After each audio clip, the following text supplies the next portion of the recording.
बिस्मिल्लाहिर्रहमानिर्रहीम। अस्सलाम वालेकुम to everyone, welcome back to my channel. This is me Sana Shaukat.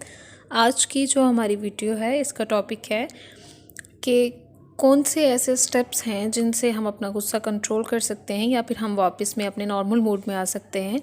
जैसे कि हमारी लास्ट वीडियो का टॉपिक था कि गुस्से पे था कि what is anger and what causes anger, तो वो हमने डिटेल में बात कर ली थी। आई होप कि आप सबको समझ में आ गया होगा।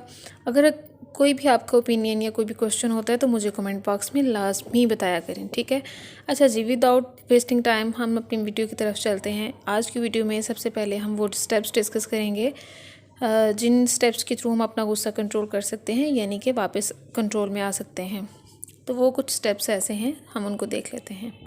अच्छा जी, जैसा कि अगर हम as a Muslim Islamic point of view से भी देखें तो हमें पता है कि गुस्सा हमारे मज़हब में हराम करार दिया गया है, क्योंकि इसमें हम कुछ ऐसे फ़ैसले कर लेते हैं जो कि हमारे लिए बाद में जाके मुश्किल का बायस बनते हैं, ठीक है।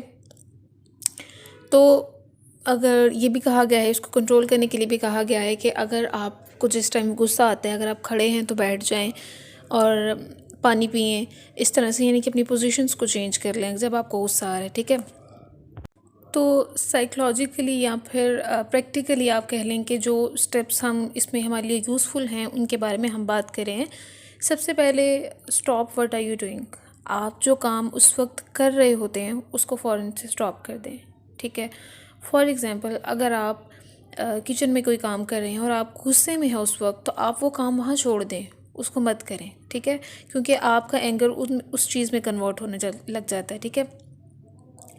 देन एक बहुत ही कह लें कि अफेक्टिव टेक्निक है डीप ब्रीथिंग की।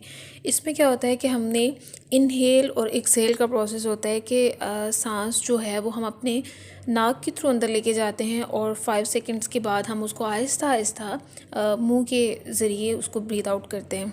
तो इससे भी हमारा गुस्सा बहुत हद तक कंट्रोल हो जाता है। एंग्जाइटी को डील करने के लिए ये टेक्निक यूज़ की जाती है और ये बहुत ज़्यादा यूज़फुल है। उसके बाद आपने ख़ुद के साथ पॉजिटिव सेल्फ टॉक करनी है। आपने ख़ुद को ये याद दिलवाना है कि ऐसा कुछ नहीं हुआ, मैं नॉर्मल हूँ, इट्स ओके, जो हो गया वो तो वापस नहीं आ सकता, तो मुझे काम डाउन रहना है, ठीक है।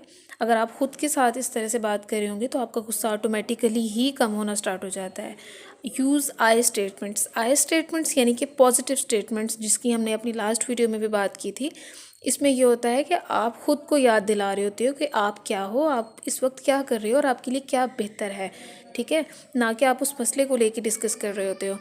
देन हमें सोल्यूशन आइडेंटिफाई करना पड़ता है। जिस वजह से हमें गुस्सा आ रहा होता है उस पे फोकस नहीं करना चाहिए।